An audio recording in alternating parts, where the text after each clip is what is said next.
Ratusan sapi diserang PMK, Dinas Ketahanan Pangan dan Peternakan distribusikan obat PMK gratis. 918.000 lebih umat Kristiani di Jawa Timur akan rayakan Natal bersama. PT KAI Daup 8 hiasi stasiun Gubeng dengan beragam pernak-pernik Natal.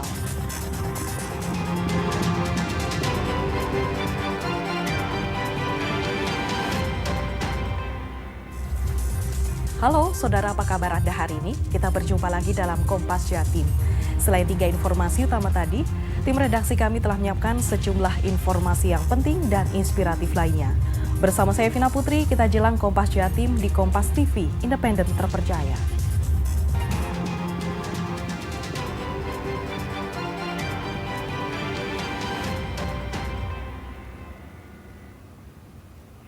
Kita buka Kompas Jatim dengan sorotan pertama dari Jember. Virus penyakit mulut dan kuku PMK kembali menghantui para peternak sapi di Jember. Ratusan sapi terserang PMK dan puluhan sapi mati akibat penyakit mematikan ini.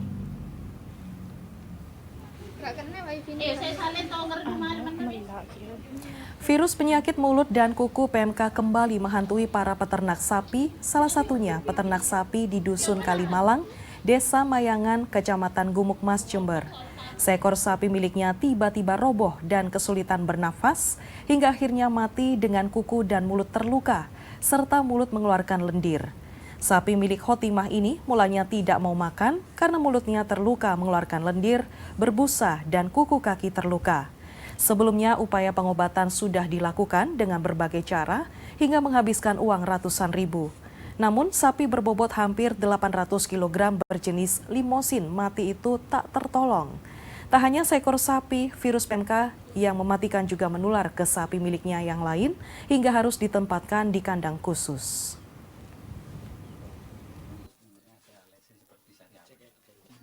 Pertama saya tahu itu jailan itu makan itu nggak mau. Langsung kedua harinya kok kakinya itu luka temunya. Langsung sama saya didulang dikeluarkan, nggak mau. Terus menular ke itulah semua itu. Terus mati ya Bu ya? Ya itu ya mati 3 hari langsung yang besar itu mati. Sempat dikasih obat Bu? Ya banyak saya ngurus 500 disobuin ya suntik ya jamu. Kalau 500 ngabi saya Tapi tidak ada. Saudara, merebaknya kasus penyakit mulut dan kuku atau PMK yang menjangkiti ratusan sapi di Jember, petugas Dinas Ketahanan Pangan dan Peternakan setempat menyemprot hewan ternak itu dengan disinfektan dan mendistribusikan obat gratis kepada para peternak. Langkah ini dilakukan agar penyebaran PMK tidak semakin meluas. Berdasarkan data Dinas Ketahanan Pangan dan Peternakan Jember, tercatat 330 sapi terpapar PMK dan 45 sapi mati akibat penyakit ini di 31 kecamatan. Sedangkan lebih dari 420.000 ekor ternak berkuku belah seperti sapi, kerbau, domba, dan babi rentan terpapar virus penyakit mulut dan kuku di Jember. Untuk mengantisipasi penyebaran PMK agar tidak semakin meluas, petugas Dinas Ketahanan Pangan dan Peternakan menyemprot sapi dengan disinfektan serta mendistribusikan obat gratis kepada para peternak. Langkah ini dilakukan agar penyebaran PMK tidak semakin meluas. Untuk antisipasi penyebaran, awalnya kan kita melakukan kegiatan vaksinasi ya. Vaksinasi kita sudah sejak tahun 2022 melakukan kegiatan vaksinasi di seluruh wilayah di Kabupaten Jember. Kemudian kita berupaya pada tindakan pengendalian atau melalui pengobatan. Jadi pengobatan pada ternak yang sakit, kemudian juga penyemprotan desinfektan, juga KIE, artinya sosialisasi kepada masyarakat mengenai bagaimana agar penyebaran penyakit ini tidak. Sementara itu, berbagai cara untuk mencegah perkembangbiakan sejumlah jenis nyamuk penyebab penyakit di musim hujan perlu dilakukan. Salah satunya menggunakan aplikasi identifikasi jenis larva nyamuk berbasis Android, karya siswi SMA Muhammadiyah 3 Jember.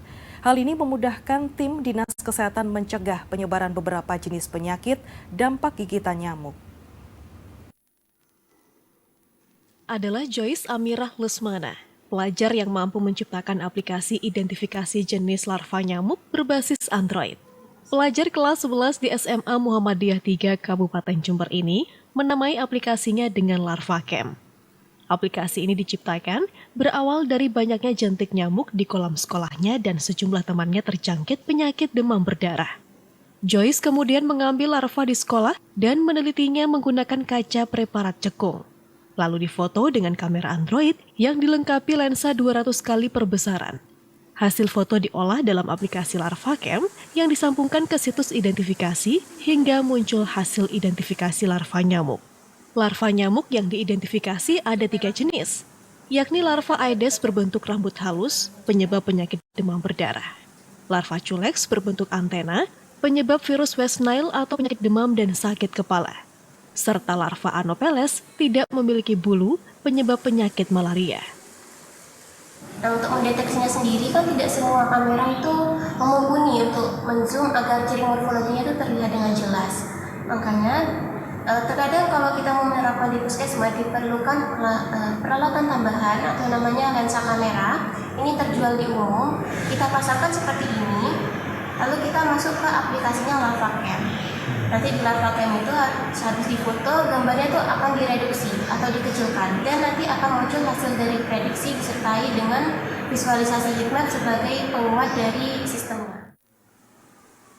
Aplikasi ciptaannya berhasil meraih juara 2 dalam Olimpiade Penelitian Siswa Indonesia 2024 dan mengalahkan 9.450 tim dari seluruh Indonesia. Aplikasi ini memang sementara belum sampai tersosialisasikan secara luas karena memang Ananda Joyce saat ini adalah siswa kami yang fokus untuk belajar di sekolah dan juga saat ini dalam proses seleksi untuk menjadi wakil Indonesia di ajang internasional di Amerika Serikat. Inovasi ini berguna untuk membantu Dinas Kesehatan yang tidak memiliki ahli entomologi untuk memetakan jenis larva sebelum dilakukan tindakan pencegahan dini terhadap penyebaran penyakit yang disebabkan gigitan nyamuk. Hernawan Mustika, Kompas TV, Jember, Jawa Timur. Saudara Kepala Kantor Wilayah Kementerian Agama Jawa Timur, Ahmad Sruji Bahtar, meminta masyarakat menjaga suasana kondusif agar perayaan Natal berjalan lancar. Perayaan Natal tahun ini akan diikuti 918.000 lebih umat Kristiani.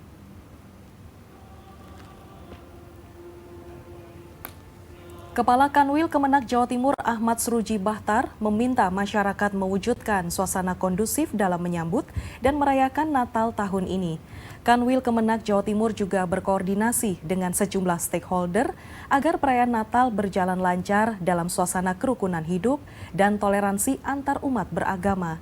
Sementara itu, berdasarkan data dari Kementerian Dalam Negeri, ada 918.000 lebih umat Kristiani di Jawa Timur akan mengikuti perayaan ibadah maupun misa Natal.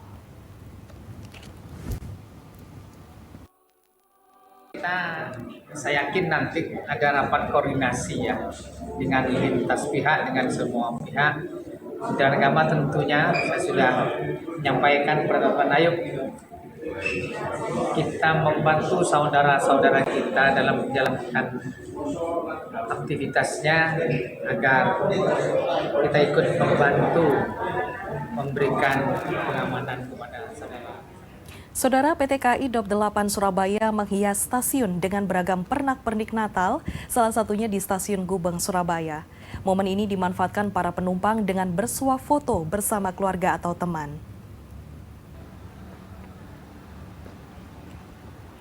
Beragam pernak-pernik Natal menghiasi Stasiun Gubeng, Surabaya, yakni mulai dari pohon Natal raksasa, patung Santa, hingga boneka salju, sehingga nuansa dan semarak Natal terasa di Stasiun Gubeng ini. Momen ini dimanfaatkan para penumpang untuk bersuah foto bersama keluarga atau teman mereka seperti di depan hiasan pohon Natal raksasa ini. Vini, salah satu calon penumpang, mengaku senang dapat bersuah foto. Ia berencana mengajak keluarganya naik kereta api dari Stasiun Gubeng menuju Yogyakarta untuk berlibur di momen Nataru kali ini. Vini mengaku mendapatkan tiket kereta api angkutan Nataru dengan mudah, namun mahal harganya.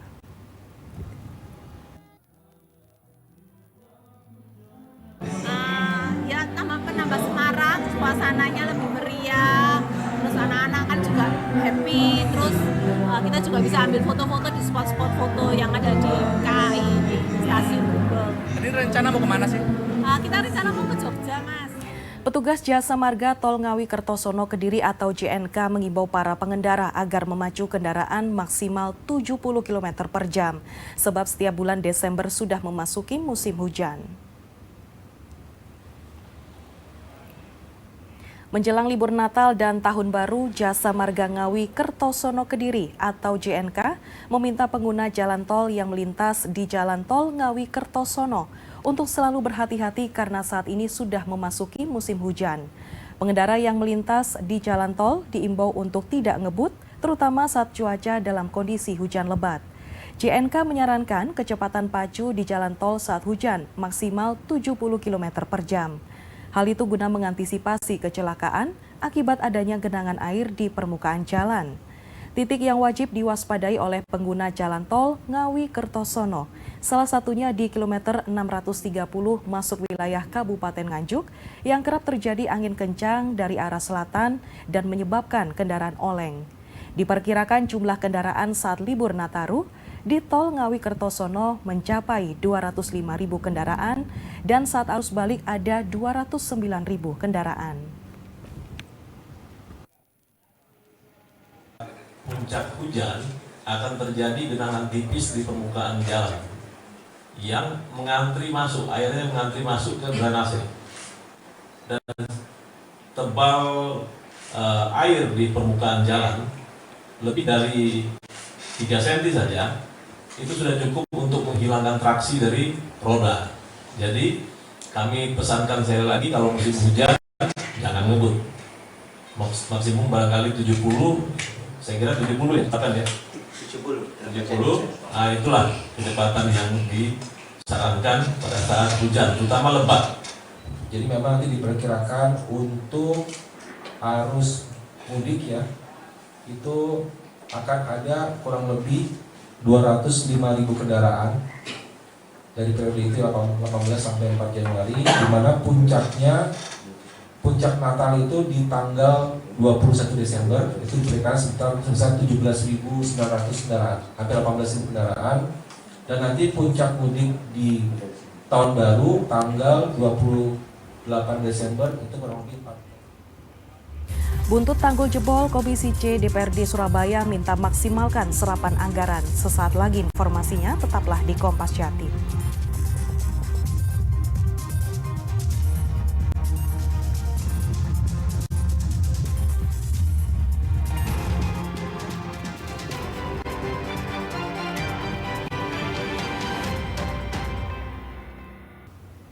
Saudara, Pemkot Surabaya melakukan mitigasi banjirop di kawasan Greges Timur, Kecamatan Asemrowo. Mitigasi yang dilakukan adalah meninggikan tanggul dengan menggunakan karung pasir dan bambu di sekitar tambak dan permukiman warga.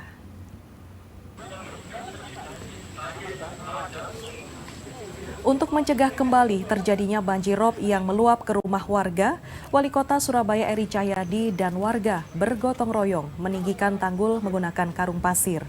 Eri menyebut pihaknya menemukan 3 titik tanggul jebol, yakni tanggul yang dibuat ada 2 sisi, di sisi tambak yang berbatasan dengan laut dan tanggul di sisi tambak yang berdekatan dengan permukiman warga. Tanggul tersebut ditinggikan 2 meter dan lebarnya 4 meter dengan menerjunkan 300 lebih satgas.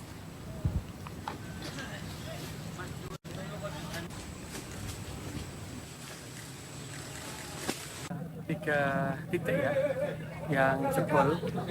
Berarti yang satu itu bukan jebol sebenarnya, karena tanggul yang sudah ada itu dipotong oleh petambak untuk membuat laban. Jadi pintu air gitu.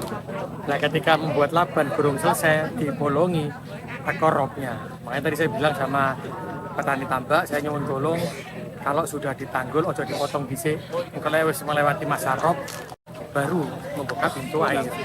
Tapi untuk itu kita akan sediakan pompa. Jadi kalau teman-teman ada yang butuh air, kita sediakan pompa dari laut menuju ke tempatnya. Sementara itu, Wakil Ketua Komisi C DPRD Surabaya Aning Rahmawati menyoroti jebolnya tanggul Simo Hilir pekan lalu akibat derasnya aliran air pasca hujan lebat. Pihaknya menekankan Pemkot Surabaya untuk memaksimalkan serapan anggaran pengentasan banjir dan penanganan di kawasan hulu sungai. Aning Rahmawati menyebut Wakil Rakyat bersama Pemkot Surabaya telah menyepakati anggaran 250 miliar rupiah untuk penanganan banjir di wilayah Surabaya Barat selama tahun 2024. Dari jumlah tersebut, Pemkot melakukan pemangkasan anggaran 150 miliar rupiah sehingga hanya tersisa 100 miliar rupiah. Pemangkasan ini untuk pengelolaan sistem penanganan banjir di wilayah Surabaya Barat dan tanpa persetujuan Dewan. Aning Rahmawati mengimbau Pemkot tetap memaksimalkan serapan anggaran dan aktif membenahi kawasan hulu sungai guna mencegah terjadinya debit air berlimpah di wilayah hilir sungai.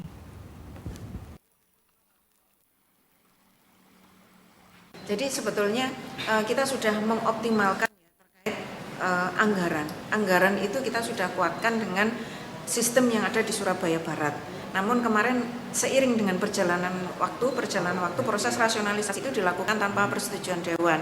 Kita sudah menganggarkan 250 miliar, namun ada 150 miliar yang dirasionalisasi sehingga tinggal 100 miliar. Nah, ini merupakan mekanisme penganggaran yang sebetulnya sangat menguatkan sistem yang ada di Surabaya Barat, termasuk juga di Simo Hilir dan juga di Sebelumnya, Saudara, Wali Kota Surabaya Eri Cahyadi melakukan sidak ke tanggul yang jebol di Simo Hilir Barat. Tanggul yang baru dibangun Pemkot Surabaya ini jebol akibat tekanan debit air yang sangat deras. Pasca banjir yang terjadi di sejumlah kawasan di Surabaya, Wali Kota Surabaya Eri Cahyadi melakukan sidak ke tanggul yang jebol karena tak kuat menahan tekanan debit air yang sangat deras. Tanggul yang berada dekat aliran sungai Simo ini rusak parah. Batu-batu berukuran besar berserakan di aliran sungai. Eri Cahyadi memerintahkan petugas untuk segera memperbaiki tanggul yang jebol dan membangun bosem yang nantinya bisa menampung air meski dengan debit cukup tinggi. Kondisi air tersebut masih bisa dikendalikan karena di bosem tersebut nantinya akan dilengkapi dengan pintu air elektrik. Banjir yang menggenang kota Surabaya akibat hujan deras dalam beberapa hari terakhir menyebabkan tanggul di Simo Hilir Barat jebol. Tanggul yang baru dibangun oleh Pemkot Surabaya ini tidak bisa bertahan untuk menahan debit air yang sangat deras.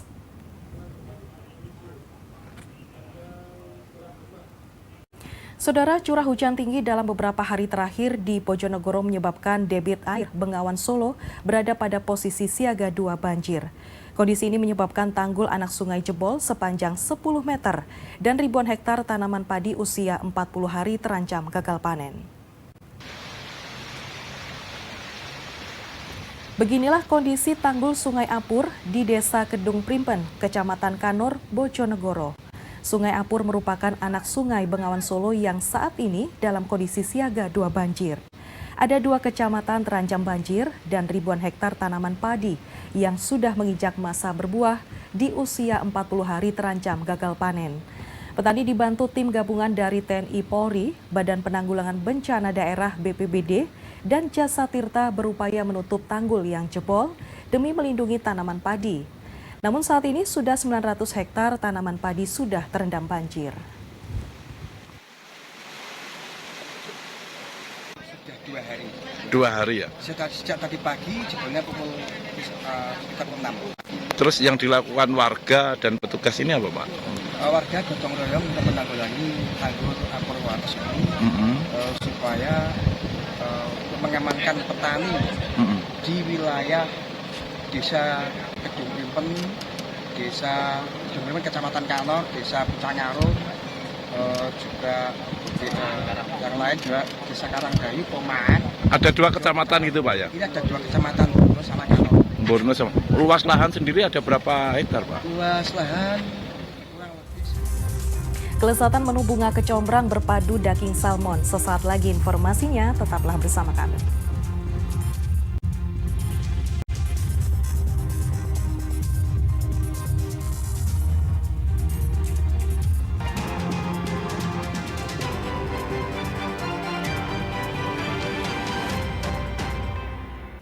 Saudara, paduan olah bunga kecombrang dengan daging ikan salmon ternyata menghasilkan menu lezat penggoyang lidah para penikmatnya.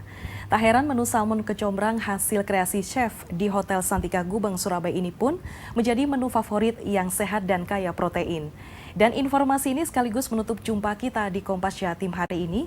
Jangan lupa saudara untuk menyaksikan live streaming kami di kompas.tv dan channel YouTube Kompas TV Jawa Timur. Kompas TV, independen terpercaya. Saya Vina Putri, sampai jumpa.